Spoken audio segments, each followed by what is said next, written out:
Cookery சேனலை பார்த்து யார் வேணாலும் சமையல் பண்ணலாம். ஆனா சுவையான சமையல் பண்றது எப்படி? நான் இதயம் நல்லெண்ணெயில சமையல் பண்றேன். ஆஹா ஓஹோன்னு பாராட்டுறாங்க. நீங்களும் இதயம் நல்லெண்ணெயில சமையல் பண்ணுங்க, பாராட்ட வாங்குங்க. தினம் தோறும் வாங்குவே இதயம் இதயம். मैं सभी राजनीतिक दलों से भी कहूंगा कि आइए हम आने वाले 4-4.5 साल दल से ऊपर उठ करके सिर्फ और सिर्फ देश को समर्पित होकर के संसद के इस गरिमापूर्ण मंच का हम उपयोग करें।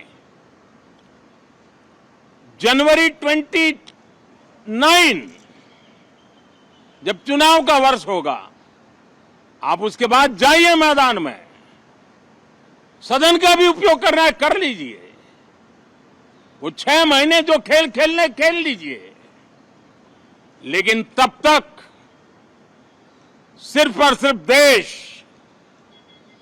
देश के गरीब, देश के किसान, देश के युवा, देश की महिलाएं, उनके सामर्थ्य के लिए, उनको एम्पावर करने के लिए जन भागीदारी का एक जन आंदोलन खड़ा कर करके 2047 के सपने को पूरा करने के लिए हम पूरी ताकत लगाए।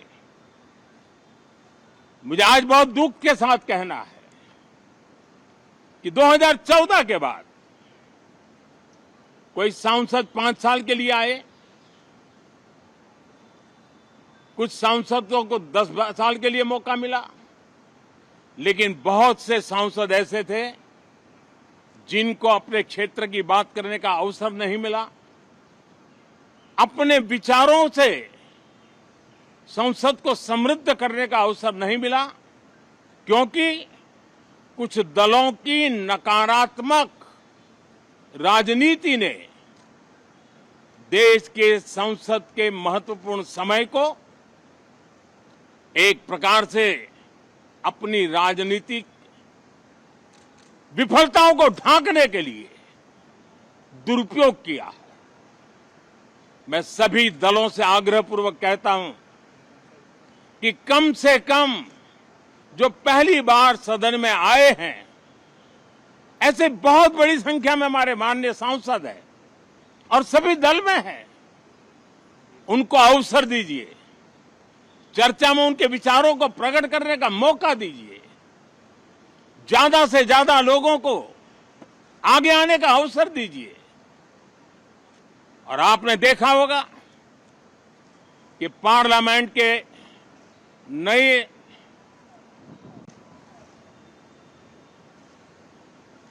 संसद गठन होने के बाद जो पहला सत्र था, 140 करोड़ देशवासियों ने बहुमत के साथ जिस सरकार को सेवा करने का हुक्म किया है देशवासियों ने, उसकी आवाज को कुचलने का अलोकतांत्रिक प्रयास हुआ। 2.5 घंटे तक देश के प्रधानमंत्री का गला घोंटने का, उनकी आवाज को रोकने का, उनकी आवाज को दबाने का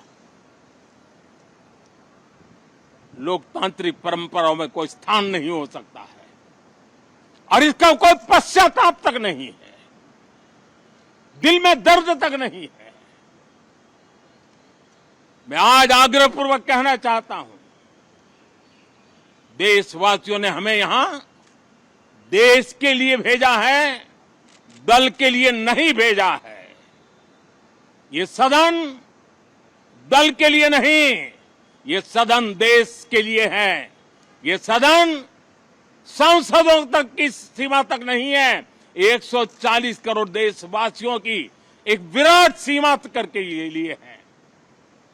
मैं विश्वास करता हूं